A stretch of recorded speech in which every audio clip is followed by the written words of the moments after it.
Pada malam ini kita akan belajar tentang salah satu di antara dasarnya ilmu. Kalau kata Imam Al-Ghazali, dasarnya ilmu itu adalah ketika akhirat lebih engkau cintai daripada dunia. Itu adalah dasarnya ilmu. Dari dasar atau fondasi itulah kemudian ilmu Islam dibangun. Dari fondasi itulah kita memahami ma'rifatullah, kita memahami ibadah kepada Allah, kita memahami akhlak, muamalah, semuanya dari dasar. Salah satunya adalah ketika akhirat lebih kita cintai daripada dunia. Sedangkan puncaknya ilmu adalah takut kepada Allah. Ra'sul hikmah, kata Nabi, makhafatullah. Puncaknya ilmu adalah takut kepada Allah Subhanahu wa taala. Jadi bisa kita simpulkan dari dua kalimat ini, hal yang pertama yang harus kita benar-benar kuasai dalam belajar ilmu Islam itu adalah merasa akhirat lebih kita rindukan, lebih kita cintai, lebih baik daripada dunia. Dan dari situ nanti terbangun puncaknya ilmu sampai kepada tingkat takut kepada Allah Subhanahu wa taala. Innama yakhsyallaha min ibadihi al-ulama. Sesungguhnya yang takut kepada Allah di antara hamba-hambanya adalah orang yang berilmu. Untuk membahas tentang bab mencintai akhirat lebih daripada dunia ini, saya akan mengawali dengan tilawah surat Al-Qiyamah.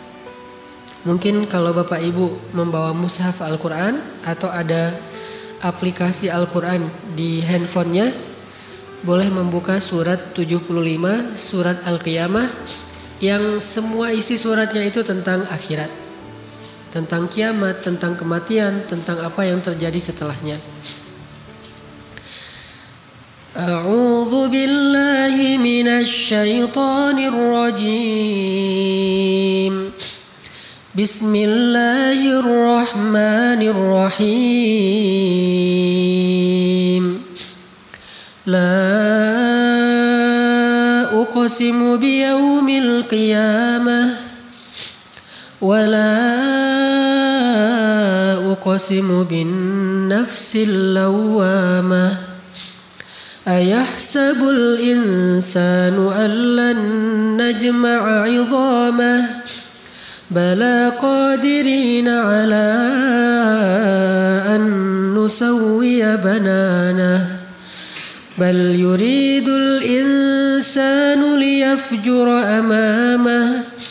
Yas'alu ayyana yawmul qiyamah. Fa idza bariqal basar wa khasafal qamar wa jumi'ash syamsu wal qamar.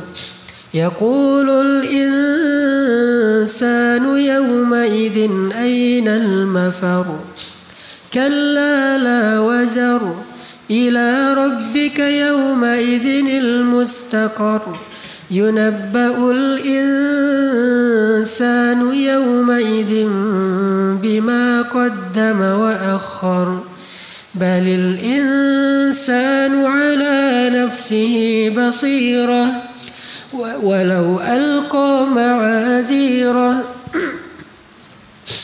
لا تحرك به لسانك لتعجل به إن علينا جمعه وقرآنه فإذا قرأناه فاتبع قرآنه ثم إن علينا بيانه كلا بل تحبون العاجلة وتذرون الآخرة وجوه يومئذ ناظرة إلى ربها ناظرة ووجوه يومئذ باسرة تظن أن يفعل بها فاقرة كلا إذا بلغت التراقي وقيل من راق وظن أنه الفراق والتفت الساق بالساق إلى ربك يومئذ المساق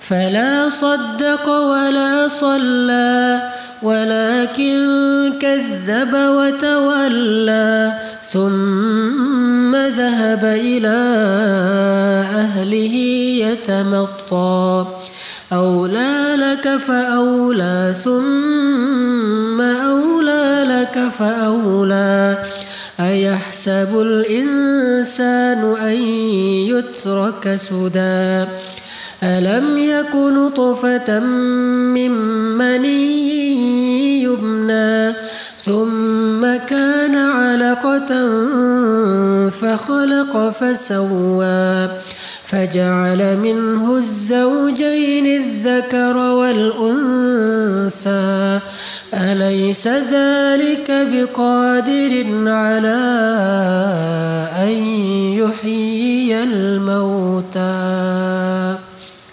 Sadaqallahul azim. Aku bersumpah demi hari kiamat, dan aku bersumpah dengan jiwa yang amat menyesali diri sendiri.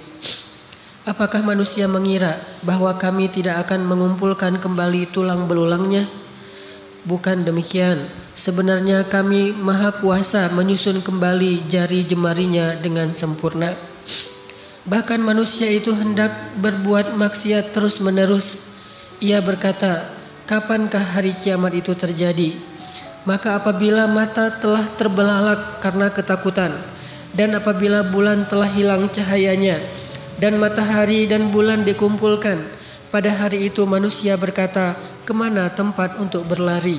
Sekali-kali tidak ada tempat untuk berlindung. Hanya kepada Tuhanmu lah pada hari itu tempat kembali. Pada hari itu diberitakan kepada manusia apa yang telah dikerjakannya dan apa yang dilalaikannya. Bahkan manusia itu menjadi saksi atas diri mereka sendiri, meskipun dia mengemukakan alasan-alasan. Janganlah kamu gerakkan lidahmu untuk membaca Al-Quran karena hendak terburu-buru menguasainya. Sesungguhnya atas tanggungan kamilah mengumpulkannya di dadamu dan membuatmu pandai membacanya.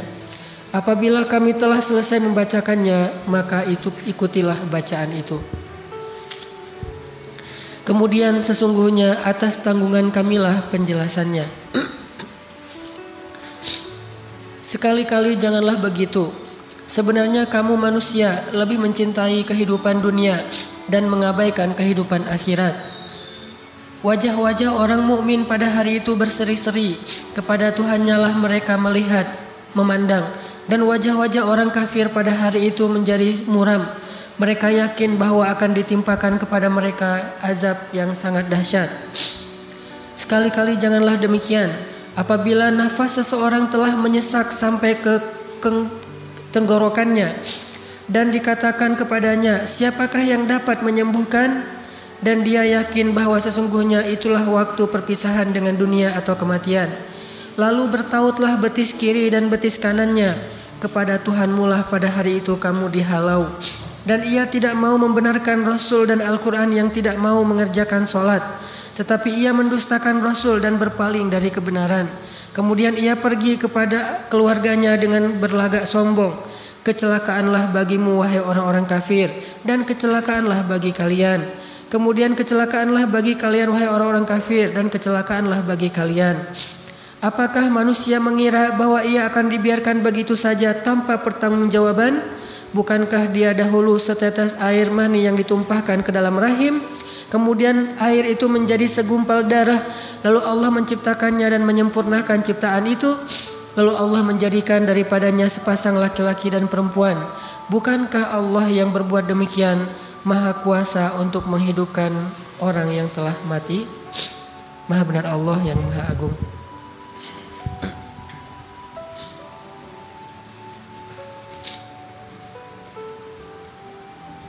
Jamaah yang dirahmati Allah Subhanahu wa taala, kita perlu belajar dan mengajarkan kepada keluarga kita tentang kehidupan akhirat itu lebih penting, lebih lama, lebih abadi, lebih bahaya, lebih indah, lebih dahsyat daripada kehidupan dunia. Ini salah satu materi pendidikan yang harus serius kita pelajari dan kita ajarkan kepada keluarga kita, terutama kepada anak-anak kita. Karena dari pemahaman dasar inilah kita akan bisa mudah mengajak keluarga kita kepada amal-amal soleh. Orang akan mudah beramal soleh kalau amal solehnya itu didasari atas kecintaan kepada akhirat. Tapi akan terasa sangat berat beramal soleh kalau amal solehnya itu didasari atas hitung-hitungan dunia. Jadi anak kita kalau disuruh sholat berat, mungkin dia belum paham tentang nikmatnya akhirat dan bahayanya juga akhirat bagi orang yang sholat dan yang meninggalkan sholat. Sehingga perlu kita tanamkan sampai menjadi perasaan dan keyakinan dalam hati keluarga kita, dalam hati kita masing-masing, bahwa semua yang kita lakukan di dunia ini nanti akan dimintai pertanggungjawaban di akhirat. Dan itu konkret. Bahwa kita yang di akhirat nanti adalah kita yang sekarang di dunia, bukan mimpi, bukan cuma ruh, cuma pindah tempat, pindah waktu, tapi diri kitanya sama. Itu mirip seperti kalau kita sekarang pergi ke Mekah, tempatnya berubah, waktunya berubah, tapi diri kitanya masih sama. Memori kita masih terbawa, sehingga kita masih ingat dengan keluarga kita di kampung. Kita kangen dengan mereka, kita telepon mereka, hanya pindah tempat saja. Yang mungkin waktunya berubah sedikit, berbeda 4 jam. Kalau di sini sudah siang, di sana mungkin masih pagi. Berubah waktu, berubah tempat, tetapi diri kita sama, tidak ada yang berubah. Begitu juga akhirat, hanya berubah tempat, namanya bukan lagi dunia, tetapi akhirat. Berubah waktu, bukan lagi 24 jam dalam sehari, tetapi siangnya selama-lamanya. Cuman diri kita itu sama persis, tidak ada yang berubah kecuali karena amal-amal kita. Berubah menjadi lebih baik fisik kita karena amal soleh kita, atau berubah menjadi buruk fisik kita karena amal dosa-dosa kita. Tapi diri kita masih sama. Sehingga di dalam Al-Quran di banyak ayat disebutkan tentang bagaimana nanti di akhirat orang itu memorinya, hafalannya tuh masih kebawa dengan apa yang terjadi di dunia. Banyak ayatnya. Salah satunya adalah yang paling mungkin populer itu di surat Al-Baqarah. Wa basyiril ladzina amanu wa amilus solihati anna lahum جنات تجري من تحتها الأنهار كلما رزقوا منها من ثمرة رزقا قالوا هذا الذي رزقنا من قبل وأتوا به متشابها. Setiap kali mereka dikasih buah-buahan di dalam surga, mereka bilang ini seperti buah-buahan yang kita makan di dunia. Berarti memorinya masih sama. Dia masih ingat buah pisang yang dia makan di dunia, karena di surga juga ada buah pisang. Korma yang dia makan di bulan Ramadan selama di dunia, karena di surga juga ada korma. Delima yang dia makan apalagi kalau lagi pulang umroh, di surga juga ada delima. Cuma durian saja yang mungkin tidak ada ya. Beda, gak disebutkan di Al-Quran. Allahu a'lam. Yang jelas dia akan membandingkan. Kullama ruziqu minha min thamaratir rizqan qalu hadzal ladzi ruziqna min qabl. Ini seperti buah yang kita makan di dunia. Wa utubihi mutasyabiha. Tetapi Allah tidak sama memberikan buah di surga dengan di dunia, hanya mirip tetapi rasanya jauh lebih nikmat. Ini artinya diri kita yang di akhirat nanti sama dengan diri kita yang di dunia. Bahkan di surat-surat yang lain nanti kita akan membaca kalimat-kalimat saling menghujat di padang mahsyar. Wa barazu lillahi jami'a faqala ad-du'afa'u lilladzina istakbaru inna kunna lakum tab'a Fahal antum mughnuna 'anna min 'adzabillahi min syai'. Nanti di padang mahsyar para pengikut atau orang-orang yang selama ini senantiasa ikut-ikutan akan berkata kepada idola-idola mereka, pemimpin-pemimpin mereka, orang yang mereka ikuti. Mereka berkata, dulu kami di dunia senantiasa mengikuti kalian. Maka bisakah hari ini kalian menyelamatkan kami? Berarti masih kenal dengan orang-orang yang selama ini dia berinteraksi di dunia. Nih anak-anak muda, kalau yang senang main sosial media, ada Instagram. Kita nge-following nih. Nge-follow misalnya artis, nge-follow selebriti, nge-follow orang-orang yang mungkin kalau muslim masih oke lah, sekedar silaturahim. Tetapi ini jelas-jelas seorang artis, selebriti yang dia citranya adalah citra kufur kepada Allah. Banyak berbuat dosa, baik dosa yang diadegankan dalam film atau dosa dalam kehidupan sehari-hari. Begitu juga dengan statement-statement dia kepada agama Allah. Kita nge-follow dia. Begitu dia nge-posting, kita nge-like, kita ikut-ikutan merepost, kita ikut-ikutan gaya dia. Kalau dia bikin begini, kita begini juga. Kalau dia bikin gini, kita satanik ikut-ikutan. Kita pakai pakaian dengan simbol-simbol dia. Following, kita ngikutin terus kepada apa yang dia lakukan. Nanti di akhirat, semua yang kita lakukan di dunia ini akan kita jadikan sebagai hujjah. Inna kunna lakum taba'a. Kami di dunia senantiasa nge-follow kalian. Kalau bahasa Instagram, kami ini followers. Saya followers kamu. Saya selalu nge-like apapun yang kamu posting. Saya selalu ngikutin kamu dan seterusnya dan seterusnya. Saya pengen mirip dengan kamu gaya-gayanya. Fahal antum mughnuna 'anna min 'adzabillahi min syai'. Sekarang tolong kami dari azab Allah. Apa kata idola-idola itu? Sawa'un 'alaina ajazi'na am sabarna ma lana min mahis. Nasib kita hari ini sama. Gak ada bedanya antara followers dengan yang di follow, antara idola dengan para fans. Gak ada bedanya. Nasib kita sawa'un alaina. Mau kita mengeluh, mau kita minta ampun, mau kita bersabar, mau kita tabah, rela, malana mim mahis. Kita tidak bisa lari dari azab Allah hari ini. Barulah saat itu mereka menyesal sudah mengikuti orang-orang ini. Ternyata memorinya masih kebawa. Masih kenal siapa aja yang berinteraksi dengan dia di dunia. Belum lagi nanti hadis-hadis Nabi tentang orang soleh yang di pintu surga bertanya tentang saudara yang dia cintai karena Allah di dunia.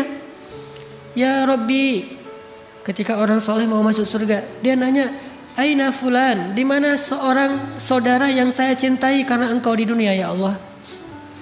Kata Allah, dia berada di pintu neraka, mau masuk neraka.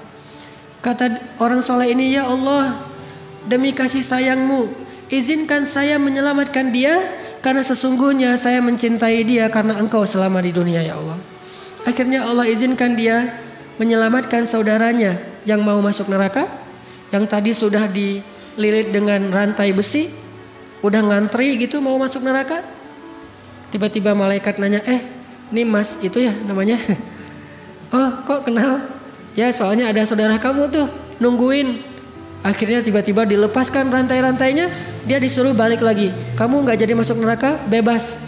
Dia penasaran siapa yang menyelamatkan saya, siapa yang menyelamatkan saya. Ternyata pas ketemu, Kiai Fulan, Ustadz Fulan, Syekh Fulan, hamba Allah Fulan yang solih, yang kita saling mencintai karena Allah. Dan ternyata nanti di akhirat dia ikut menyelamatkan kita dengan seizin Allah SWT. Ini artinya memorinya masih kebawa. Sama kayak pas kita umroh atau haji, lagi tawaf ketemu temen, cuma beda kloter, beda maktab nih. Haji juga ya, kloter berapa misalnya. Embarkasi mana? Oh saya dari Surabaya, saya dari Jakarta, karena tinggalnya mungkin di Jakarta. Tapi ketemu, atau bahkan bisa saling menolong. Saya terpisah dari grup, ya udah ikut saya aja nanti saya anterin. Kenapa? Karena di Indonesia mereka saudaraan, sampai di Mekah juga saudaraan. Kalau di Indonesia musuhan, di Mekah juga, gua kerjain aja nih sekalian, mumpung di sini nih. Kalau di Indonesia mungkin dia punya jabatan, nggak bisa ngerjain dia. Kalau di Arab mah sama aja, sawaun alaina, sama saja nasib kita. Mau jabatannya apa, mau dia aparat, mau dia pejabat, mau dia apapun, sawaun alaina. Ini yang terjadi nanti di akhirat. Sehingga kita yang sekarang dengan kita yang nanti hampir tidak ada yang berubah. Kecuali secara nasib berubah. Nasib baik atau nasib buruk tergantung amal kita di dunia, dan itu juga dengan seizin dan keridhaan Allah Subhanahu wa taala. Ini yang kita perlu belajar lebih dalam. Kita resapi sekali bahwa kita hidup tuh enggak selama-lamanya di dunia. Kalau kita transaksi, kita hitung-hitung. Jangan hanya hitung-hitung nih untung dunianya gimana nih, untung rugi dunia. Coba belajar juga menghitung untung rugi akhiratnya kayak gimana. Kita dagang, terus ada yang mau beli. Kadang orang menghitung untung rugi dunianya dengan cara curang dalam perdagangan. Kayak ada orang yang jualan buah, dia taruh harga dari jauh 5.000 per kilo. Cuman ditaruh paling atas tuh yang bagus-bagus, sehingga orang yang lewat ngeliat, wah murah tuh mangga 5.000 sekilo. Padahal 5.000 sekilo itu di bawah meja. Pas orangnya mampir nanya, mas ini 5.000 sekilo bukan yang ini pak, yang di bawah. Tapi harganya ditaruhnya di atas barang yang bagus misalnya. Ini hitung-hitungannya murni duniawi, untung atau rugi. Tapi kalau dia mau menghitung untung ruginya akhirat, pasti akan berubah lagi tuh. Cara ekspresi dia, cara dia bekerja, cara dia beramal, cara dia berakhlak. Karena kalau hitung-hitungannya untung rugi akhirat, kecenderungannya insya Allah akan jauh lebih jujur. Gak bisa manipulasi Allah Subhanahu wa taala. Yukhadi'una Allah walladzina amanu wa ma yakhda'una illa anfusahum. Hanya membohongi diri sendiri, gak bisa ngebohongi Allah. Makanya kalau kita bertransaksi dalam hidup di dunia ini dengan hitung-hitungan dunia saja, sedikit amal soleh yang bisa kita kerjakan. Tapi kalau kita membuat minimal balance deh, seimbang antara hitung-hitungan dunia dengan hitung-hitungan akhirat. Gimana seimbangnya? Kita boleh untung dunia, tapi jangan sampai gara-gara untung dunia rugi akhirat. Boleh cari untung dunia, gak masalah. Bahkan para sahabat pun setelah perang Badar sempat ribut masalah ghanimah kan? Yas'alunaka 'anil anfal. Ini unik ceritanya nih. Padahal kita tahu yang ikut perang Badar itu sahabat yang as-sabiqunal awwalun. Sahabat-sahabat senior nih. Dan mereka juga dijamin surga. Allah mengampuni dosa-dosa mereka. Punya kedudukan yang istimewa di mata Allah. Ini sahabat ahlu Badar. Ternyata walaupun soleh banget ahlu Badar, sempat juga ada kejadian yas'alunaka 'anil anfal. Ribut masalah ghanimah. Habis perang. Ini punya saya, ini punya saya. Ah kamu kebanyakan, kok saya cuma dapat sedikit. Saya gak dapat, kamu dapat onta, saya dapat misalnya domba atau keledai. Ramai di antara mereka. Sampai kemudian laporan ke Rasulullah, ya Rasulullah ini bagaimana pembagiannya. Turunlah ayat mendamaikan di antara mereka. Wa aslihu dzata bainikum. Kalimat itu menunjukkan ada keributan. Makanya disuruh islah. Kalau tidak ada keributan tidak perlu islah. Wa aslihu dzata bainikum, damaikanlah urusan di antara kalian yang tadi sempat hampir ribut. Ternyata enggak dilarang untuk mendapatkan dunia. Walaupun para sahabat tidak berperang karena ghanimah. Kalau yang berperang karena ghanimah itu munafikun di dalam surat Al-Fat. Kalau tidak ada ghanimah mereka enggak mau perang. Kalau banyak ghanimah yaitu perang Khaybar, mereka daftar paling awal. Ya Rasulullah ikut sertakan saya, ikut sertakan saya. Kata Allah mereka enggak boleh ikut. Karena giliran yang umroh yang berakhir dengan perjanjian Hudaybiyah mereka nggak mau ikut, soalnya nggak ada ghanimah. Giliran Khaybar mereka daftar karena ghanimahnya gede. Kalau orang mukmin nggak memikirkan ghanimah, tetapi bukan berarti tidak mengambil ghanimah. Bahkan dalam Islam itu ada fikih ghanimah, fikih fai. Bagaimana membagikan harta, bukan rampasan perang sebetulnya. Harta yang didapatkan setelah menang dalam perang tidak dirampas. Bukan hanya itu adegannya, bahkan dalam perang Hunain, perang setelah Fathu Makkah, orang Ansor sempat ribut juga masalah ghanimah. Yang tadi Muhajirin, kalau sekarang Ansor. Setelah selesai perang Hunain nih, Nabi membagikan ghanimah dari perang Hunain itu hampir seluruhnya kepada orang Muhajirin dan orang Mekah yang baru masuk Islam. Bayangin seorang Abu Sufyan yang baru masuk Islam dapat 200 ekor onta. Sedangkan Ansor nggak dapat apa-apa. Jadi seolah-olah menurut orang Ansor Nabi nggak adil. Muncul desas-desus di kalangan Ansor. Salah satu desas-desusnya, Nabi kalau udah ketemu kaumnya lupa sama kita. Ini desas-desus dari kalangan Ansor. Padahal dulu ketika kaum muslimin hijrah ke Madinah, orang Ansor itu wayu'thiruna ala anfusihim walau kana bihim khasasah. Habis-habisan menolong orang muhajirin, enggak pernah hitung-hitungan. Sempat kejebak juga. Nabi mah kalau udah ketemu kaumnya lupa sama kita. Desas-desus ini tersebar sampai viral kalau bahasa sosial media. Oh, viral tuh. Postingan Nabi kalau udah ketemu kaumnya lupa sama kita. Jadi viral. Repost, semuanya pada repost. Sampai akhirnya masuk ke Nabi. Nabi dengar, wah ternyata ada desas-desus tentang masalah pembagian ghanimah. Dikumpulkan orang Ansor sama Nabi. Nabi bertanya, ya ma'syara Ansor, apa yang kalian katakan di belakang saya? Diam aja. Kata Nabi, wahai orang-orang Ansor, bukankah dulu kalian adalah orang-orang yang kufur kepada Allah, kemudian Allah mengutus saya kepada kalian sehingga kalian dapat hidayah? Bukankah dulu kalian berpecah belah, saling perang memerangi, lalu saya datang mempersaudarakan kalian sehingga kalian menjadi satu? Bukankah kalian dulu berada di tepi jurang neraka, lalu saya datang dengan seizin Allah menyelamatkan kalian darinya? Nabi mengingatkan tentang Islam dan hidayah kepada orang-orang Ansor. Jasa-jasa Nabi kepada orang-orang Ansor. Setelah Nabi mengingatkan itu, Nabi diam. Tiba-tiba seorang laki-laki Ansor berkata, ya Rasulullah, sama sekali kami tidak lupa dengan semua kebaikan itu. Kami sangat bersyukur kepada Allah dan berterima kasih kepada engkau ya Rasulullah atas semua nikmat yang besar itu. Tapi ya Rasulullah, kata orang Ansor, bukankah dulu engkau sendiri datang kepada kami lalu kami menjadi keluargamu?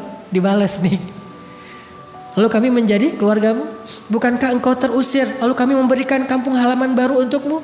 Bukankah engkau dulu dalam keadaan diperangi lalu kami menolongmu ya Rasulullah?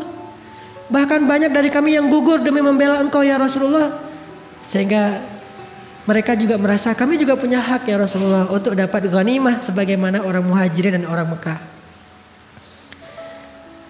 Baru kemudian Nabi tiba-tiba menawarkan sesuatu yang lebih besar daripada ghanimah. Apa kata Nabi? Wahai orang Ansor, relakah kalian jika orang-orang Mekah itu pulang ke negerinya dengan membawa sampah-sampah dunia, dan kalian kembali ke negeri kalian dengan membawa Allah dan Rasul? Ini tawaran ketika berbenturan antara dunia dan akhirat. Relakah kalian jika orang Mekah itu kembali ke negerinya dengan membawa sampah-sampah dunia, sedangkan kalian kembali dengan membawa Allah dan Rasul? Semua orang Ansar menangis. Baru mereka sadar kalau udah Allah dan Rasul mah udah gak ada bandingannya. Ayyakunallahu wa rasuluhu ahabba ilaihi mimma siwahuma. Mencintai Allah dan Rasul lebih dari apapun juga. Baru ketika Nabi menawarkan demikian, mereka bilang kami ridho dengan Allah dan Rasul. Ya sudah ya Rasulullah, tidak apa-apa, biarkan mereka bawa sampah-sampah dunia, yang penting kami dapat Allah dan Rasul. Baru Nabi mendoakan, ya Allah rahmati Ansor. Wahai kaum Ansor, tempat hidup saya bersama kalian dan tempat mati saya pun bersama kalian. Al-mahya mahyakum wal mamat mamatukum. Tempat hidup saya bersama kalian, tempat mati saya bersama kalian. Kembalilah Rasulullah ke Madinah. Ini bagaimana Rasulullah menanamkan cinta akhirat lebih besar daripada cinta dunia kepada para sahabat. Tapi bukan berarti mereka tidak mendapatkan dunia sama sekali. Makanya nanti ada fikih waris dalam Islam, ada fikih dagang dalam Islam, bahkan ada fikih ghanimah dan fai dalam Islam, ada mahar dalam Islam. Apakah ketika seorang perempuan diberikan mahar untuk menikah dengan seorang laki-laki berarti dia cinta dunia dan menjadikan pernikahan di atas landasan duniawi? Bukan. Makanya dalam Islam, umat Islam itu tidak dilarang menjadi kaya raya, tidak dilarang menggenggam dunia dan seisinya. Yang dilarang itu mencintai dunia. Dilarang itu taruh dunia di hati, itu yang dilarang. Tapi kalau taruh dunia di genggaman, gak dilarang. Kita naruh dunia sebanyak apapun di genggaman kita, nggak dilarang dalam Islam. Yang dilarang naruh dunia di dalam hati. Sehingga ada sahabat yang kaya raya seperti Abdurrahman bin Auf, seperti Utsman bin Affan, seperti Sa'ad bin Mu'az, dan banyak nama-nama besar lain yang kaya raya. Tetapi dunia yang mereka miliki itu sama sekali tidak masuk ke hati mereka. Yang sulit tuh kayak gitu Bapak Ibu. Punya dunia tapi tidak ada di hati. Ini susah. Malah banyak orang yang gak punya dunia di tangannya tapi di hatinya banyak. Secara zahir dia gak punya apa-apa, tetapi secara batin dia punya banyak sekali keinginan-keinginan duniawi yang membuat dia dengki kepada orang yang punya. Itu kan yang terjadi di bangsa kita. Bangsa kita mungkin orang yang tidak sulit-sulit amat hidupnya seperti di Palestina, di Gaza, apalagi sekarang Aleppo, Suriah, Myanmar, di Rohingya. Tetapi ngeluhnya bahkan kadang melebihi mereka. Kurang ini, kurang itu, segala macam. Melebihi orang-orang yang benar-benar dunianya itu hampir tidak punya apa-apa. Bahkan diambil dari kehidupan mereka sebagian besar dunia. Kenapa? Ini bukan masalah apa yang kita dapatkan dan apa yang kita tidak dapatkan. Tapi masalah apakah dunia itu sampai ke dalam hati kita atau hanya di tenggaman kita saja. Kalau udah di hati kita itu penyakit. Hubbud dunia. Yang dilarang itu hubbud dunia, bukan memiliki dunia. Bahkan orang Islam yang punya dunia lalu dia pakai untuk fi sabilillah, itu punya keutamaan yang khusus di mata Allah. Sampai di antara sahabat dulu tuh ada adegannya. Sahabat-sahabat yang miskin demo. Itu pernah dulu di zaman Rasul, sahabat-sahabat yang miskin kalau bahasa sekarang mah demo ke Rasul. Datang satu kelompok sahabat miskin namanya Ahlus Suffah, datang menemui Rasulullah terus mengatakan, "Ya Rasulullah, dhahaba ahlud duthuri bil ujur." Ya Rasulullah, orang kaya sudah memborong pahala. Orang kaya memborong pahala. Kata Nabi, "Kaifa dzalik?" Gimana caranya orang kaya memborong pahala? Kata orang miskin, "Kalau kami sholat, mereka sholat. Kalau kami puasa, mereka puasa. Tapi kalau mereka sedekah, kami tidak bisa sedekah. Sehingga mereka memborong banyak pahala." Jadi dulu kecemburuan orang miskin kepada orang kaya bukan kekayaannya, tetapi amal soleh dengan kekayaan itu. Kan la hasada illa fitnatain. Gak boleh kita cemburu kecuali terhadap dua orang. Yang pertama orang yang berilmu dan mengajarkan ilmunya. Yang kedua orang yang berharta dan menginfakkan hartanya. Sehingga orang miskin demo karena cemburu kepada orang kaya yang bisa beramal dengan harta mereka. Dhahaba ahlud duthuri bil ujur. Ya Rasulullah, orang kaya sudah memborong pahala. Kami sholat, mereka sholat. Kami puasa, mereka puasa. Mereka sedekah, kami tidak bisa sedekah. Kemudian Nabi mengatakan, setiap senyum itu sedekah. Setiap ucapan yang baik itu sedekah. Kemudian setiap tasbih itu sedekah. Setiap tahmid itu sedekah. Setiap takbir dan tahlil itu sedekah. Oh, bisa sedekah dengan kata-kata yang baik, bisa. Tersenyum bisa sedekah, memindahkan duri dari jalan bisa sedekah. Oh ya. Tapi lama-lama mikir juga, kalau gitu orang kaya juga bisa ya Rasulullah. Baru Rasulullah mengatakan, janganlah kalian cemburu terhadap karunia Allah kepada sebagian kalian yang tidak diberikan kepada sebagian yang lain. Tapi tahukah kita doa Nabi? Ya Allah, hidupkan saya sebagai orang miskin, matikan saya sebagai orang miskin, dan bangkitkan saya bersama orang miskin. Berani gak sih kita doa kayak gitu? Berat ya? Kalau ngomong, oh saya gak cinta dunia, ya udah ayo kita doa. Sekarang bareng-bareng gitu. Ya Allah, hidupkan saya sebagai orang miskin. Kayaknya belum kuat tuh. Belum berani kayaknya doa gitu ya. Mending kita doa, ya Allah gak apa-apa deh kaya tapi masuk surga gitu. Itu paling aman. Kalau Nabi sampai memilih, saking gak ada nilainya dunia bagi beliau, sampai memilih, ya Allah hidupkan saya sebagai orang miskin. Dan gak pernah mengeluh dengan kemiskinan. Matikan saya sebagai orang miskin dan tidak masalah dengan itu. Khadijah pun walaupun hidupnya sebagai orang kaya, meninggalnya dalam keadaan fakir bahkan, gak punya warisan apa-apa. Dan bangkitkan saya bersama orang miskin, karena orang miskin masuk surga 500 tahun lebih dulu daripada orang kaya. Tapi kalau orang kaya yang dermawan masuk surga, surganya jauh lebih tinggi daripada orang miskin. Ini kan pilihan ya. Jadi orang kaya, oh surganya nanti kalau saya dermawan lebih tinggi. Jadi orang miskin, tapi kan saya lebih duluan masuk surganya. Ini sama-sama punya keistimewaan. Makanya bagi kaum muslimin, dunia itu gak masalah. Abdurrahman bin Auf yang kaya raya, sedikit pun dunia tidak ada di hatinya. Suatu hari istri-istri Abdurrahman bin Auf menghidangkan makanan berbuka puasa untuk Abdurrahman. Macam-macam varian menunya. Ada daging kambing, ada ayam, ada segala macam. Wah, rotinya dengan bermacam ragam. Ketika Abdurrahman melihat hidangan yang sangat berlimpah, Abdurrahman menitikkan air mata, nangis. Lalu istrinya bertanya, "Ma yubkika? Apa yang membuat kamu menangis?" Abdurrahman mengatakan, "Ada orang yang lebih soleh dari saya, tetapi meninggalnya tidak punya kain kafan, kecuali sehelai selimut kecil, yang kalau ditutup kepalanya kelihatan kakinya, yang ditutup kakinya kelihatan kepalanya. Dia adalah Mus'ab bin Umair dan Hamzah bin Abdul Muthalib. Mereka berdua lebih soleh dari saya, tetapi hidupnya susah. Mungkin kesolehan mereka itu Allah ingin balas di akhirat saja, tidak di dunia. Sedangkan saya yang gak lebih soleh dari mereka, mungkin amal saya yang sedikit sudah dibalas di dunia dengan berlimpah. Terus dapat jatah apa saya nanti di akhirat? Ya Allah, ampunkanlah saya." Coba gitulah Abdurrahman bin Auf. Kalau kita mungkin, wah, Rabbi akraman, Tuhan saya tuh baik banget sama saya, dikasih harta yang berlimpah. Kalau Abdurrahman bin Auf menangisi kekayaannya. Ada gak sih sekarang orang yang sedih, nangis, terus temennya nanya, "Kenapa nangis mas?" "Ya kok saya kaya ya?" Nangis kaya teh. Ada gak orang sekarang gara-gara kaya nangis? Yang banyak gara-gara miskin nangis, ini gara-gara kaya. Sedih aja nih orang kaya. Naiknya mobil mewah Alphard, di dalam mobil wajahnya wajah orang yang sedih terus. Ditanya sama supirnya, "Pak, kenapa sedih terus?" "Ya saya naiknya kok Alphard ya." Gitu. Bukan naik misalnya motor biasa atau sepeda ontel. Kok naiknya Alphard? Kenapa bukan naik becak?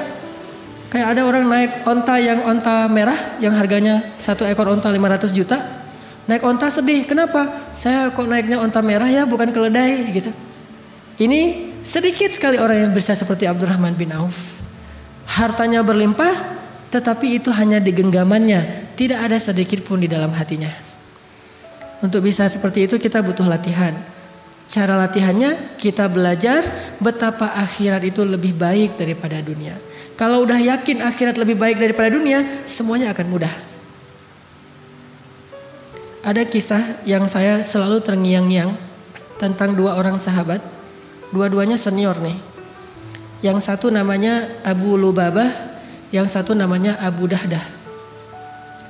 Abu Lubabah punya pohon korma satu-satunya dan itu subur banget pohon kurmanya, tumbuh di sebelah rumah anak yatim. Sehingga dia agak miring sedikit pohon kurmanya dan tumbuh di sebelah rumah anak yatim. Zaman dulu rumah orang Arab kalau orang miskin mah tidak ada atap. Jadi terbuka gitu atap langit. Karena pohon kurmanya rindang, sehingga kalau buah-buah kurma itu jatuh, ada juga yang jatuh ke dalam rumah anak yatim. Dan anak yatim itu ketika ada yang jatuh ke dalam rumahnya, namanya anak kecil, diambil jadi cemilan. Jadi kalau anak sekarang permen, dulu mah korma, makan sama anak yatim. Abu Lubabah tahu ternyata buah kormanya ada yang dimakan sama anak yatim yang jatuh ke dalam rumah mereka. Akhirnya Abu Lubabah mengadu kepada Rasulullah, ngelaporin anak yatim. "Ya Rasulullah, itu anak-anak pada ngambil korma saya dan saya gak rela." Dipanggil, Rasulullah gak tahu kalau itu anak yatim. Ketika dipanggil menghadap ke Rasul, ditanya, "Kenapa kalian makan?" "Oh, kami kira kami punya hak di situ, soalnya kami anak yatim." Baru Rasulullah tahu ternyata itu anak yatim. Langsung Nabi mengatakan kepada Abu Lubabah, "Ya Abu Lubabah, maukah kamu punya pohon kurma di surga?" "Gimana caranya ya Rasulullah?" "Wakafkanlah pohon itu kepada anak yatim, maka Allah akan menggantikan untuk kamu satu pohon kurma di surga yang kalau kamu berjalan di bawah naungannya 100 tahun, kamu belum keluar dari naungannya." 100 tahun jalan di bawah pohon itu belum keluar dari bayang-bayang naungan pohon tersebut. Saking rindang dan besarnya pohon di surga. Mau gak kamu dapat pohon kurma di surga dengan wakaf pohon kurma di dunia? Apa kata Abu Lubabah? "Ya Rasulullah, itu satu-satunya harta yang saya punya." Bahasa halus dari menolak, gak mau. Rasulullah juga tidak marah, tidak memaksa. La ikraha fiddin. Lagi pula bagaimanapun Abu Lubabah ini ahlu Badar loh. Ikut, dia veteran Badar. Yang Allah sudah mengatakan lakukan apa yang kalian suka, Allah maafin. Ya Rasulullah, itu pohon kurma satu-satunya yang saya punya. Oh ya sudah, udah pulang aja. Begitu Abu Lubabah dan anak yatim pulang, Abu Dahdah datang. Abu Dahdah bilang, ya Rasulullah, saya tadi nguping mendengar percakapan engkau dengan Abu Lubabah. By the way, kalau bahasa kita ya. By the way, kalau saya yang melakukan itu, saya dapat nggak apa yang engkau janjikan di akhirat? Kata Nabi, tentu. Kamu dapat apa yang Allah janjikan. Oh ya, assalamualaikum, waalaikumsalam. Pergi dia. Ngejar Abu Lubabah. Ya Abu Lubabah, ya Abu Lubabah. Abu Lubabah menoleh ke belakang. Ada apa ya Abu Dahdah? Kata Abu Dahdah, ya Abu Lubabah, kamu tahu nggak kebun kurma milik saya di Madinah? Kata Abu Lubabah, siapa yang tidak tahu kebun kurma milik Abu Dahdah? Di dalamnya ada 600 pohon kurma. Mata airnya jernih mengalir terus menerus.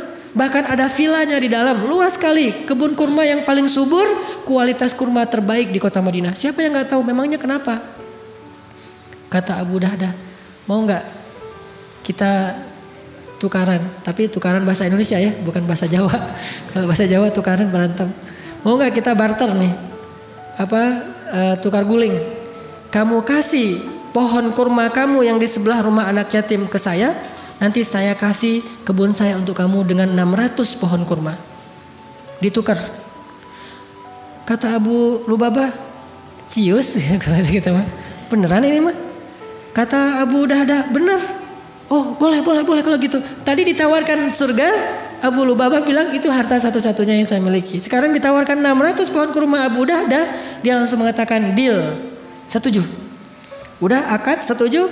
Kemudian Abu Dahdah datang ke pohon kurma tadi, bertemu dengan anak yatim dan mengatakan, wahai anak-anakku, mulai sekarang pohon ini milik kalian, makanlah sesuka kalian. Lalu Abu Dahdah membawa Abu Lubabah pulang ke kebunnya, dan di kebun itu dia melihat istrinya sedang mengumpulkan buah-buah kurma yang jatuh ke tanah bersama anaknya Abu Dahdah. Abu Dahdah berkata, wahai istriku, wahai anakku, keluarlah dari kebun ini. Istrinya bertanya, kenapa ya Abu Dahdah? Kebun ini sudah saya jual. Berapa kamu jual? Kepada siapa kamu menjualnya? Kata Abu Dahdah, saya menjualnya kepada Allah dan Allah membayarnya dengan surga yang lebih baik daripada dunia. Apa kata istrinya? Rabah taya Abu Dahdah. Itu baru untung wahai Abu Dahdah. Itu baru untung. Keluar istrinya. Gak minta talak ya. Wah ceraikan saya hari ini juga. Pulangkan saya ke rumah orang tua saya. Enggak. Ini istri yang soleha. Akhirat lebih dia cintai daripada dunia. Sehingga istrinya mensupport. Dia mengikuti kata-kata suaminya. Itu baru untung wahai Abu Dahdah. Barakallah Abu Dahdah, barakallah. Lalu ketika Nabi mendengar apa yang dilakukan Abu Dahdah, Nabi mendoakan keberkahan bagi keluarga Abu Dahdah. Dan Allah ganti nikmat di dunia dan di akhirat. Dia tetap menjadi orang kaya. Tumbuh lagi hartanya berkah. Dan di akhirat pun dia mendapatkan kebun-kebun kurma yang setahun dikelilingi oleh malaikat Jibril, belum bahkan keluar dari pinggirnya saja. Jadi pagarnya aja belum keluar, apalagi belum masuk ke pagarnya, apalagi sampai ke dalam pohon kebun kurmanya. Ini luasnya kebun kurma Abu Dahdah di dalam surga. Begitu mereka beramal menggunakan akad akhirat. Kuitansinya itu akhirat, yang tanda tangan Allah. Jadi buat kuitansi amal kita itu bukan hanya kuitansi yang ditandatangani oleh manusia, tapi buat kuitansi dalam tanda petik yang ditandatangani oleh Allah. Nih akad saya, nih dengan Allah akadnya. Kalau kita berakad dengan Allah, nggak mungkin rugi. Tijaratun lan tabur, nggak mungkin rugi berakad dengan Allah. Nggak ada ini tanda tangannya salah nih, nggak sama antara satu kuitansi dengan kuitansi yang lain. Nggak ada yang kayak gituan. Allah yang menjadi saksi. Sehingga kalau kita berakad untuk Allah Subhanahu wa taala, idzan la yudayyi'akallah. Allah enggak akan mengecewakan kamu. Ini kisah yang bagi saya luar biasa. Benar-benar terngiang-ngiang, kok bisa Abu Dahdah merelakan 600 pohon kurma, dan satu pohon kurma itu Bapak Ibu kalau kita hitung, kalau sekali panen rata-rata satu pohon kurma itu menghasilkan sekitar 50, paling sedikit 50 kg korma. Bahkan bisa sampai 100 sampai 150 kg korma. Satu pohon korma 100 kg. Dan kalau kormanya korma terbaik di atas ajwa, harganya 1 kilonya itu sekitar 300 real. Hampir 1 juta 1 kilo. Jadi satu pohon kurma sekali panen menghasilkan 50 juta. Bayangin 600 pohon kurma. 600 pohon kurma. Miliaran itu sekali panen. 6 bulan sekali panen. Miliaran. Dihadiahkan dan dia gak punya apa-apa karena dia yakin di akhirat lebih baik dan gak ada rasa kecewa, sedih atau kehilangan. Biasa aja. Istrinya pun menganggap bahwa kehilangan miliaran tapi Allah ganti yang lebih baik di akhirat. Ini iman. Susah bisa seperti ini. Tapi kalau bisa sedikit saja mirip dengan ini, kita akan punya amalan-amalan yang jauh lebih baik daripada hanya berakad dengan kwitansi manusia. Belajar berakad dengan akhirat. Biar Allah yang tanda tangan kwitansinya. Allah yang jadi saksi, malaikat yang jadi saksi. Kemudian la yudayyi'akallah, enggak mungkin kita akan kecewa. Ada lagi kalimat dari seorang imam para ulama, yaitu Imam Hasan Al-Basri, tabi'in. Bahkan disebut dengan istilah imamnya para tabi'in. Kan tabi'in ini ada beberapa tokoh tabi'in yang terkenal. Ada sebaik-baik tabi'in adalah Uwais Al-Qarani. Kemudian pemimpin para tabi'in itu Ibnul Musayyib, Sa'id Ibnul Musayyib atau Musayyab, dan Hasan Al-Basri imam dalam kebijaksanaan. Apa kata Imam Hasan Al-Basri? Dunia dan akhirat itu seperti timur dan barat, dan kita berada di tengah-tengah. Dunia dan akhirat seperti timur dan barat, dan kita berada di tengah-tengah. Ketika kita condong ke timur, maka kita menjauh dari barat. Ketika kita condong ke barat, berarti kita menjauh dari timur. Gak mungkin kita condong kedua-duanya sekaligus. Itu dalam urusan hati. Beda dalam urusan amal. Kalau dalam urusan amal, kadang bisa mendapatkan dunia akhirat sekaligus. Kalau dalam urusan amal, bersedekah, akhirat dapat, dunianya Allah lipat gandakan. Memberi nafkah, bekerja untuk memberi nafkah kepada keluarga, dunia dapat harta, akhirat itu pahalanya lebih besar daripada pahala infak fi sabilillah. Kalau niatnya nafkah keluarga. Kalau dalam amal, dunia akhirat itu bisa jalan berbarengan. Tapi kalau dalam urusan hati, gak bisa. Hati itu tidak condong kecuali ke salah satu arah. Makanya Allah berfirman tentang bab adil dalam urusan perasaan, walan ta'dilu. Kalian gak mungkin adil walaupun kalian berusaha. Kalau urusan perasaan gak mungkin adil. Bahkan Nabi ketika ditanya siapa orang yang paling engkau cintai, kata Nabi Aisyah. Tentunya karena Khadijah sudah wafat, yang sezaman maksudnya, yang hidup. Siapa orang yang paling engkau cintai di antara yang hidup? Aisyah, kata Rasulullah. Padahal beliau punya Hafsah, Sofia, Maria dan banyak nama-nama istri beliau. Tapi tetap kalau cinta, Aisyah yang paling dicintai. Tapi kalau nafkah, adil di antara semuanya. Sehingga setelah Nabi membagi-bagi nafkah kepada semua istri beliau, beliau mengangkat kedua tangannya mengatakan, ya Allah, inilah yang saya mampu adil. Maafkanlah saya jika ada yang saya tidak mampu adil, yaitu perasaan. Begitu juga urusan dunia akhirat, gak mungkin adil. Saya mah mencintai dunia dan akhirat itu proporsional, gak bisa. Kalau kita condong ke dunia, berarti kita menjauh dari akhirat. Ini kalau hati. Kalau condong ke akhirat, berarti menjauh dari dunia. Sehingga seorang Ali bin Abi Thalib ketika dia menjadi khalifah yang keempat, dia mengatakan, ya dunia, talaqtuki salas. Wahai dunia, aku telah mentalak kamu dengan talak 3. Gak ada jalan untuk rujuk buat kita. Jadi gak usah goda-godain saya. Kita udah gak bisa rujuk. Kecuali kamu nikah dulu, muter-muter. Setelah itu dicerain baru datang ke saya lagi. Susah. Ya dunia, talaqtuki salas. Wahai dunia, saya sudah mentalak kamu dengan talak 3. Artinya talak bila rujuk. Talak yang tidak bisa lagi rujuk. Ini urusan hati. Apakah kemudian setelah itu Ali gak makan? Makan. Tapi makannya pakai mulut, bukan pakai hati. Jadi jangan makan hati. Makannya pakai mulut, makan kebutuhan. Pakai kendaraan, pakai. Pakai pakaian, pakai. Punya tempat tinggal, punya. Bahkan punya pembantu, punya. Karena itu kebutuhan untuk keluarganya. Istrinya punya banyak anak. Anak dari Fatimah, ditambah lagi setelah Fatimah wafat, nikah dengan Asma bintu Umais, punya anak juga. Butuh pembantu untuk merawat anaknya, merawat keluarga. Tetapi semua itu tidak dia lakukan dengan perasaan atau hatinya. Makanya urusan dunia mah gak usah baper. urusan dunia jangan baper-baper banget. Urusan akhirat aja yang baper.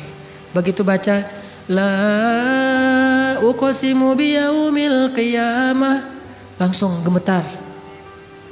Ketika baca ulaika humul warisun alladzina yarithunal firdausa hum fiha khalidun. Semangat, baper untuk urusan akhirat. Ya ayyuhalladzina amanu hal adullukum ala tijaratin tunjikum min azabin alim. Hai orang-orang yang beriman, mau gak aku tunjukkan perniagaan yang menyelamatkan kalian dari api neraka? Semangat langsung gitu. Itu baper akhirat. Kalau baper dunia, midnight sale. Wah, mana midnight sale? Browsing, cari diskon 50% segala macam. Baper kan? Kita mungkin secara manusiawi agak baper dalam urusan dunia. Semangat, sedih, kecewa, bahagia urusan dunia. Itu udah manusiawi. Tetapi kita juga harus belajar punya perasaan yang bahkan lebih dari itu dalam urusan akhirat. Bahagia, kecewa, sedih, senang urusan akhirat. Kenapa kita sedih? Karena hari ini sholatnya telat. Kenapa kita bahagia? Alhamdulillah bisa sedekah. Alhamdulillah bisa beramal soleh. Alhamdulillah bisa memaafkan kesalahan orang lain. Kenapa? Begitu kita maafin kesalahan orang, Allah maafin kesalahan kita. Semangat, senang gitu. Karena akadnya kwitansi akhirat, bukan hanya kwitansi dunia. Amal akan jauh lebih mudah ketika kita belajar akhirat. Ahabba ilaihi, lebih dia cintai. Kalla bal tuhibbunal ajilah wa tadharunal akhirah. Kata Allah tadi di Al-Qiyamah, kalian lebih mencintai ajilah dunia dan kalian mengabaikan akhirat. Padahal walal akhiratu khairul laka minal ula wal akhiratu khairu wa abqa. Akhirat lebih baik daripada dunia dan akhirat lebih baik dan kekal. Belajar berakad untuk akhirat. Belajar mencintai akhirat lebih daripada dunia. Ada lagi kisah yang luar biasa juga yang saya pernah baca tentang istri solehah yang lebih mencintai akhirat daripada dunia. Selain istrinya Abu Dahdah, ada istrinya Umar bin Abdul Aziz, khalifah yang adil kelima. Kan Khulafaur Rasyidin dalam Islam itu ada 6, walaupun yang terkenal 4, Abu Bakar, Umar, Utsman, Ali. Nah, yang kelimanya Umar bin Abdul Aziz dan yang keenamnya Nuruddin Zinki, gurunya Salahuddin Al-Ayyubi. Nah, Umar bin Abdul Aziz punya istri solehah banget, namanya Ummu Iyal, nama panggilannya. Nama aslinya Fatimah binti Abdul Malik. Abdul Malik itu kakaknya Abdul Aziz. Jadi Fatimah sama Umar sepupuan.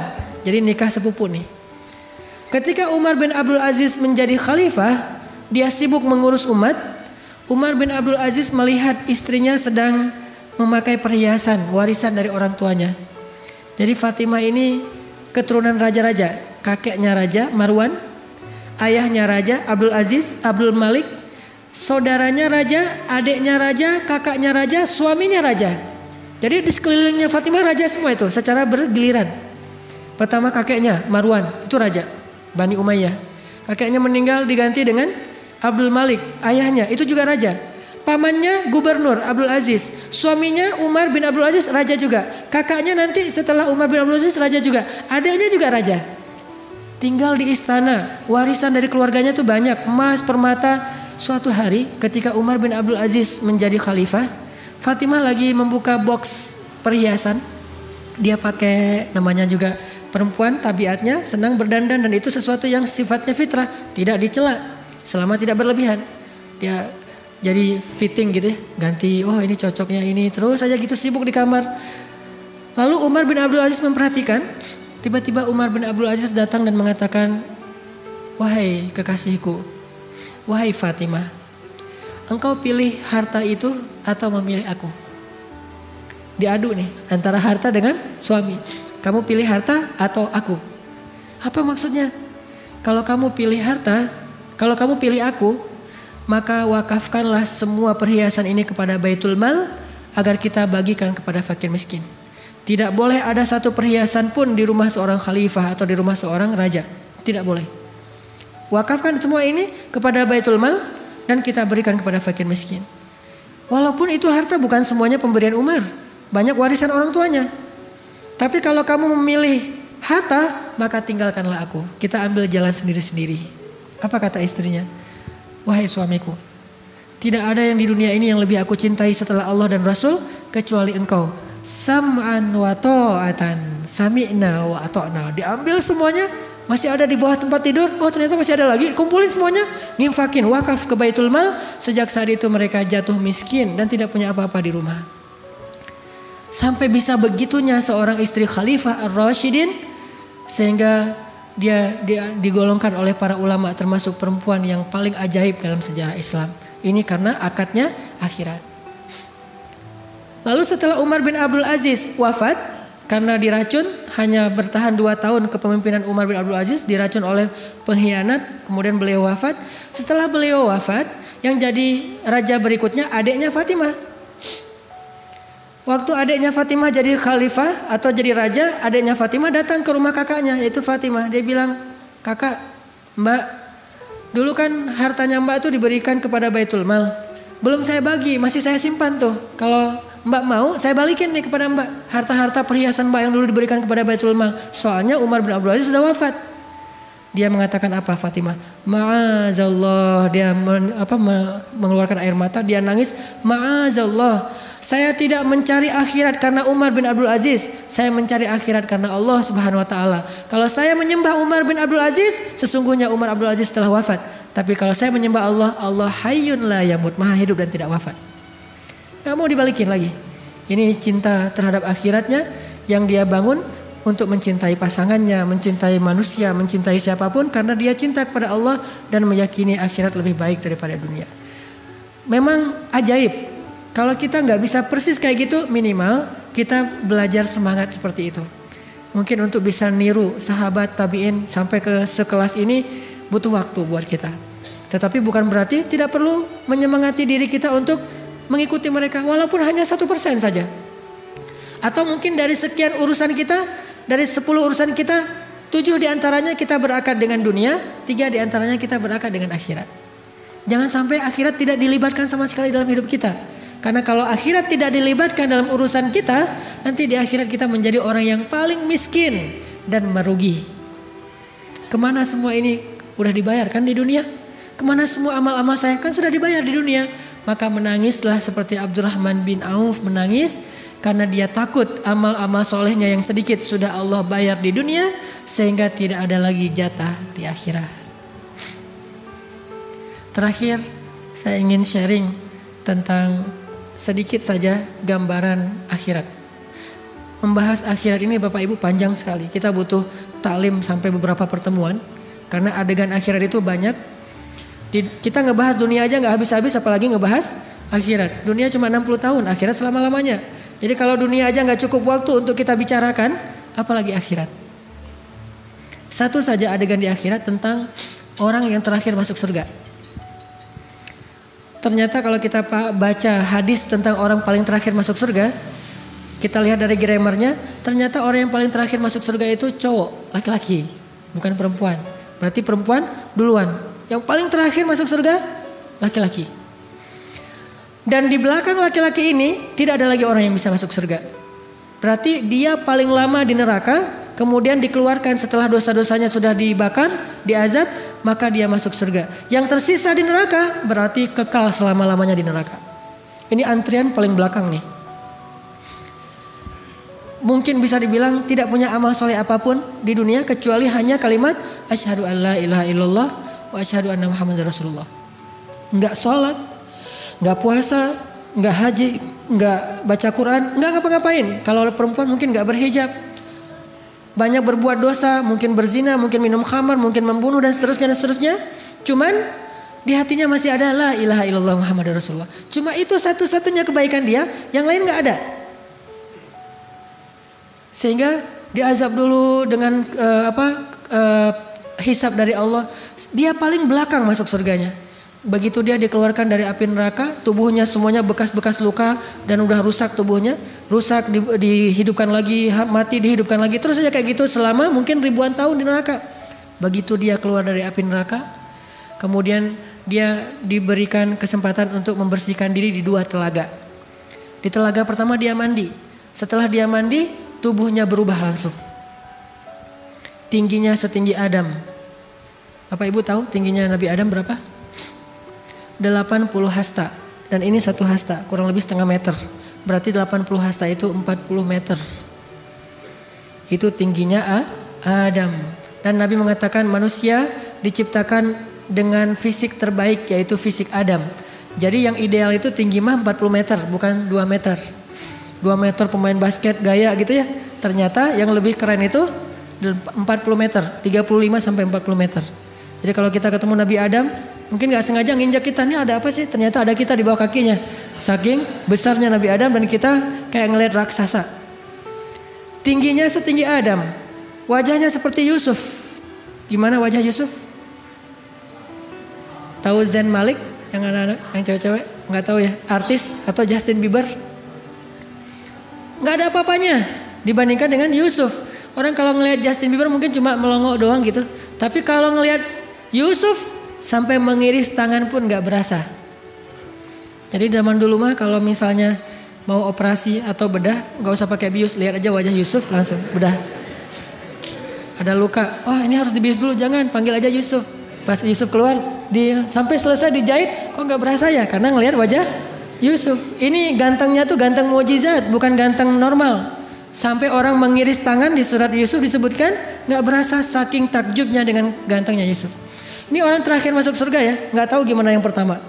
Tingginya setinggi Adam, wajahnya seperti Yusuf, kekuatannya seperti Musa.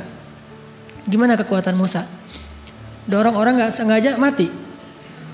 Kan yang di Mesir ada orang Kipti berantem sama orang Yahudi, orang Bani Israel.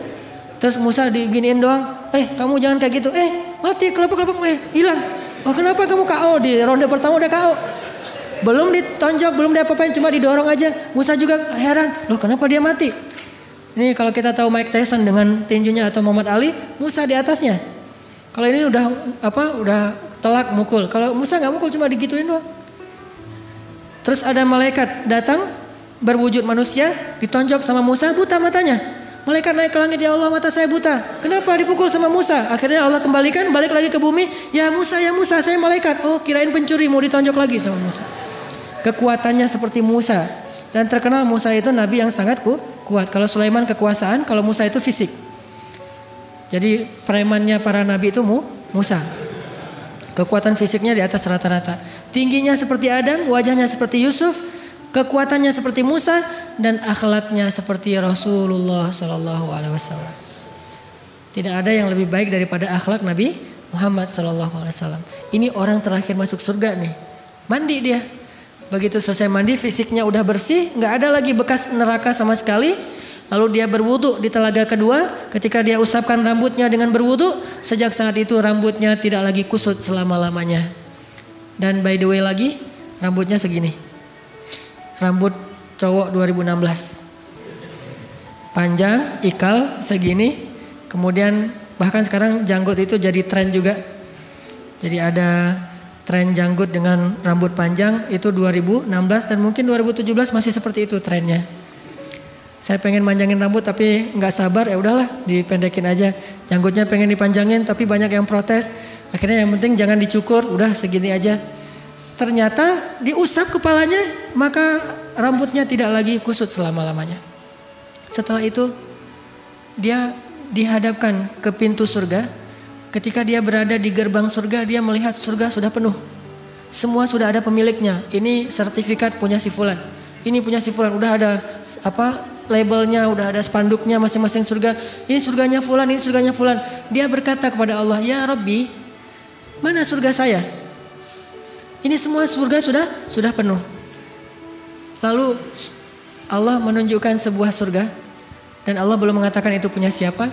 Tiba-tiba dia melihat ada surga yang indah sekali, sebesar kerajaan bumi. Dia mengatakan, "Ya Allah, boleh enggak saya masuk ke dalam surga itu walaupun cuma di halamannya saja, bukan ke dalam istananya?" Kata Allah, "Nanti kalau kamu sudah berada di sana, kamu akan minta yang lain?" Kata dia, "Enggak ya Allah, itu mah saya satu aja. Yang penting bisa berada di halaman surga cukup. Gak perlu juga punya istana-istana." Saking indahnya surga. Kemudian Allah izinkan dia masuk beberapa langkah ke pelataran surga. Ketika dia berada di pelataran surga, dia melihat indahnya surga yang luar biasa. Dia keliling-keliling, dia lihat indah sekali. Dia mengatakan, ya Allah, ini surga siapa? Kata Allah, itu surgamu wahai hambaku. Itu surgamu, kerajaan sebesar bumi. Oh, ini surga saya, alhamdulillah ya Allah, engkau maha baik segala macam. Dia tinggal di surganya sebesar kerajaan bumi. Dan itu bukan tanah kosong yang harus dibangun dulu, cari tukang dulu, ntar tukangnya ngambek, ganti lagi tukang yang lain. Susah dunia teh. Dunia itu susah, nyari tukang, nggak cocok, akhirnya ganti lagi tukang yang lain. Bangun rumah yang 100 meter persegi aja, itu bisa bikin orang stroke. Banyak yang gara-gara bangun rumah meninggal itu banyak. Saya punya keluarga juga yang bangun rumah kegedean, nggak sesuai dengan budgetnya sekitar 700 juta, dia bangun rumah yang harga sekitar 2 miliar. Setengah jadi nggak sanggup melanjutkan, akhirnya stres, stroke, meninggal. Kemudian rumahnya dijual kepada orang lain dan hasilnya diwariskan kepada keluarganya. Dunia itu susah, membangun rumah aja susah. Akhirat Allah kasih bukan rumah, kerajaan yang di dalamnya ada segala fasilitas sebesar kerajaan di bumi. Itu untuk orang terakhir masuk surga, yang hampir gak punya amal soleh apa-apa. Tapi tadi dia udah janji kan, gak akan minta yang lain. Lagi kayak gitu tiba-tiba jalan-jalan ngelihat ada surga kosong nih. Kerajaan besar tapi gak ada pemiliknya. Dicari-cari sertifikatnya, oh ternyata kosong, belum ada nama. Dia nanya ke Allah, ya Allah itu kerajaan siapa? Kata Allah, emang kenapa? Mau, kata Allah. Boleh gak ya Allah saya minta satu lagi yang itu? Kata Allah, katanya tadi gak akan minta yang lain. Ya ini mah yang terakhir ya Allah, gak akan minta lagi setelah ini. Benar. Akhirnya kata Allah, ini adalah milikmu. Dikasih lagi surga 2 kali kerajaan bumi. Dia nikmati setelah sekian tahun, dia menemukan lagi ada surga yang lebih besar daripada 2 surga sebelumnya. Ya Allah itu punya siapa? Memangnya kenapa? Mau ya Allah. Katanya gak akan minta lagi. Ini yang terakhir ya Allah. Ini perangai orang yang terakhir masuk surga. Minta ini yang terakhir ya Allah, setelah ini saya gak akan minta lagi. Benar. Kemudian Allah mengatakan, wahai hambaku, bukan hanya 3 surga ini yang akan aku berikan kepadamu. Kamu akan memiliki kerajaan 10 kali kerajaan di dunia. Baru dia raditu ya Rob. Saya sudah ridho, saya puas sekarang ya Allah. Udah cukup. Daripada ngasih terus gak sempat nikmatin, udah nikmatin aja dulu. Ini orang terakhir masuk surga, punya kerajaan 10 kali dunia. Gimana orang yang pertama atau yang pertengahan masuk surga? Orang yang was-sabiqun as-sabiqun. Orang yang di dunia berlomba-lomba dalam kebaikan, nanti di akhirat yang lebih dulu masuk surga. 70.000 orang yang masuk surga tanpa hisab. Dan seterusnya. Kalau yang terakhirnya aja kayak gini. Dan ibu-ibu gak usah khawatir. Di surga, kalau kita ngerasa aduh mata saya nih gak terlalu lebar, di surga semua perempuan matanya lebar. Makanya dalam bahasa Al-Quran, perempuan di surga itu disebut dengan istilah hurul ain, yang matanya besar tapi sayu. Matanya besar tapi sayu, dan bulu matanya tuh lentik banget. Eyeshadow. Dan kulitnya sangat putih, bening, sampai seolah-olah kalau dia minum air kelihatan air mengalir di lehernya. Air ngalir gitu. Mana? Saking beningnya. Kalau seorang perempuan surga mengeluarkan jarinya ke dunia, maka cahaya dari jarinya itu menutupi cahaya matahari. Dan di surga itu ibu-ibu ada pasar, ada mall. Kalau kita baca hadis tentang surga, aswak, ada banyak mall. Dan mallnya itu one stop shopping. Selain beli baju segala macam, di situ juga ada pedikur, manikur, segala macam, ada spa. Sehingga disebutkan dalam hadis seorang perempuan yang masuk ke dalam pasar, lalu dia keluar dari pasar, ketika dia keluar dia lebih cantik daripada sebelum dia masuk ke pasar. Artinya di pasar itu didandanin habis-habisan. Dia dikasih hullah itu gaun 70 lapis, dan setiap lapisnya punya warna yang berbeda dengan warna yang lain. Mudah-mudahan semua kita punya semangat mengkaji tentang akhirat. Karena kalau kita tahu bagaimana luar biasanya akhirat, kita akan lihat betapa dunia ini sebetulnya hanya setetes air dari ujung jarum yang dicelupkan dari lautan dibandingkan dengan akhirat yang samudra yang luas. InsyaAllah bisa kita amalkan, yaitu dengan baca ayat-ayat dan hadis tentang akhirat, lalu kita coba belajar meyakininya, mengimaninya. Mudah-mudahan dengan demikian kita bisa beramal akadnya bukan hanya kwitansi dunia, tetapi juga kwitansi akhirat insyaallah. Itu aja yang bisa saya sampaikan. Mungkin langsung ditutup dengan doa. Bapak Ibu yang dirahmati Allah, usahakan setiap kali kita berdoa, jangan lupa mendoakan saudara-saudara kita di Gaza, di Aleppo atau Suriah dan di Rohingya. Kalau orang mungkin ingin membantu kaum muslimin di sana dengan cara mengetuk pintu-pintu istana, diplomasi, politik, segala macam, maka ada yang lebih penting untuk kita ketuk, yaitu pintu langit. Kalau pintu istana ini adalah kemampuan diplomasi negara, kalau pintu langit itu dunia. Allah Rabbul Alamin. Makanya kalau kita nggak mampu mengetuk pintu-pintu para raja, kita bisa mengetuk pintu raja di atas segala raja. Dan pintu raja ini tidak sulit untuk diketuk, hanya dengan cara mengangkat kedua tangan, kita berdoa untuk kaum muslimin. Mudah-mudahan dengan demikian Allah segera memberikan pertolongan kepada kaum muslimin dengan kemenangan. Walaupun selama ini kita yakin Allah selalu menolong kaum muslimin dengan kesabaran, tetapi kita juga berharap Allah menolong dengan kemenangan kepada kaum muslimin dan kehancuran bagi orang-orang yang zalim. A'udzu billahi minasy syaithanir rajim. Bismillahirrahmanirrahim. Allahumma ighfir lana wa liwalidayna warhamhuma kama rabbayana shighara. Allahumma inna nas'aluka al-huda wat-tuqa wal-'afafa wal-ghina. Allahumma a'inna ala dzikrika wa syukrika wa husni ibadatik. Rabbana atina min ladunka rahmatan wa hayyi' lana min amrina rashada waj'al lana min kulli dhiqin makhraja wa min kulli hammin faraja wa min kulli usrin yusra. Allahumma ansuril Islam wal muslimin. Allahumma ansuril muslimina fi Palestin. Allahumma ansuril muslimina fi Suriah. Allahumma ansuril muslimina fi Rohingya. Allahumma anjil muslimina al-mustad'afin. Allahumma anjil mustad'afina minal mu'minin. Allahumma alayka bil yahud. Allahumma alayka bir rafidah. Allahumma alayka bil zalimin. فانتقم منهم يا الله كما انتقموا منا يا الله فإنهم لا يعجزونك إنك على كل شيء قدير. اللهم اشدد وطأك عليهم يا الله واجعلها عليهم سنين كسني يوسف. اللهم العن كفرة من أهل الكتاب. اللهم العن كفرة من الرافضة. اللهم أهلكهم يا الله.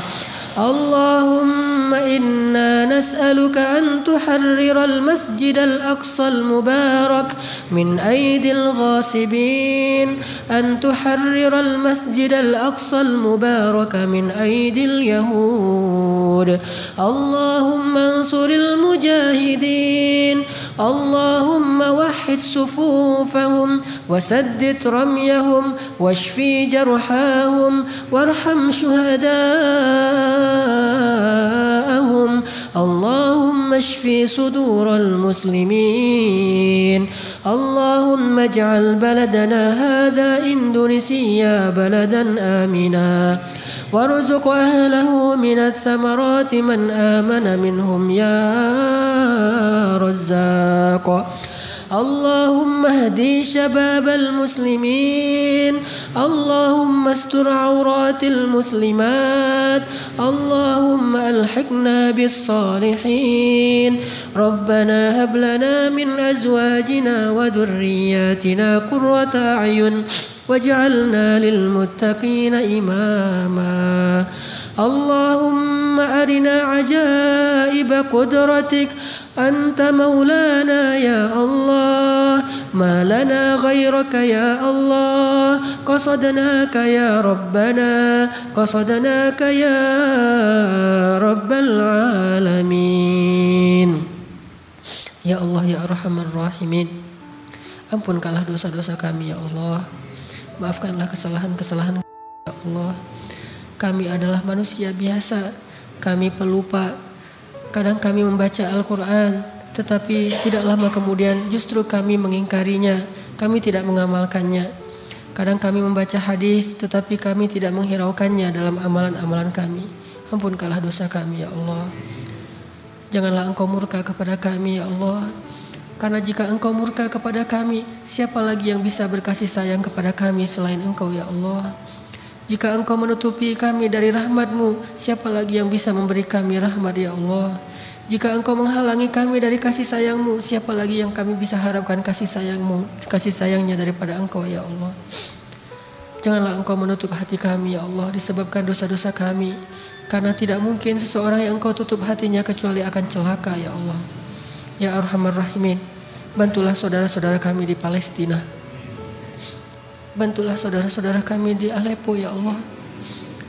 Jangan biarkan lebih lama lagi anak-anak yatim di sana menjerit karena mereka sendiri tidak punya orang tua. Ada anak kecil yang ayahnya telah wafat tertimbun dengan gedung-gedung yang diruntuhkan dengan bom-bomnya orang-orang yang zalim. Ampunkanlah dosa kami, maafkanlah kami yang belum mampu menolong mereka, baru hanya bisa mendoakan mereka ya Allah. Bantulah saudara-saudara kami di Aleppo. Keluarkanlah mereka dari kepungan-kepungan musuh-musuh kami ya Allah. Bantulah saudara-saudara kami di Rohingya. Selamatkanlah mereka dari kezaliman orang-orang yang zalim di sana ya Allah. Pertemukanlah mereka dengan saudara-saudara mereka di seluruh dunia, di Indonesia, di Malaysia. Jangan biarkan mereka terkatung-katung di lautan ya Allah. Ya Arhamar Rahimin, bantulah saudara-saudara kami di Gaza. Engkau Maha Kuasa atas segala sesuatu. Tidak ada sedikit pun kemampuan bagi musuh-musuhmu untuk bisa menyeimbangi kebesaranmu ya Allah. Semua rencana-rencana jahat mereka Engkau Maha tahu dan Engkau Maha Kuasa untuk menggagalkan semua keburukan mereka ya Allah. Tidak ada yang melebihi kekuasaanmu ya Allah. Ya Arhamar Rahimin, anugerahi bangsa Indonesia seorang pemimpin yang taat kepadamu ya Allah. Pemimpin yang adil kepada manusia ya Allah. Pemimpin yang membela hak-hak kaum muslimin di seluruh dunia ya Allah. Jadikanlah negara Indonesia salah satu negara yang paling banyak membantu kaum muslimin di seluruh dunia ya Allah. Jangan biarkan negara Turki hanya seorang diri membantu Palestina dan Suriah ya Allah. Libatkan kami juga seperti Engkau melibatkan Turki ya Allah. Libatkan negara Indonesia, masyarakatnya, pemerintahnya, semuanya saling bahu-membahu untuk membantu kaum muslimin yang tertindas ya Allah. Ya Arhamar Rahimin, anugerahkanlah kepada kami pemuda-pemuda yang solih, pemuda-pemuda seperti Ashabul Kahfi, seperti Hawariyin, seperti Muhajirin dan Ansor. Berilah hidayah kepada pemuda-pemuda Indonesia. Jadikanlah kebangkitan Islam di Indonesia ini di tangan anak-anak muda ya Allah. Ya Arhamar Rahimin, anugerahkan untuk kami anak-anak yang soleh dan solehah, yang hafiz dan hafizah, yang mereka kelak menjadi anak-anak yang mendoakan orang tuanya setelah kami wafat ya Allah. Ya Arhamar Rahimin, beri kami kebaikan di dunia dan kebaikan di akhirat, dan jauhkan kami dari azab api neraka. Barakallahu li wa lakum, subhanakallahumma wa bihamdika asyhadu an la ilaha illa anta astaghfiruka wa atubu ilaik. Assalamualaikum warahmatullahi wabarakatuh.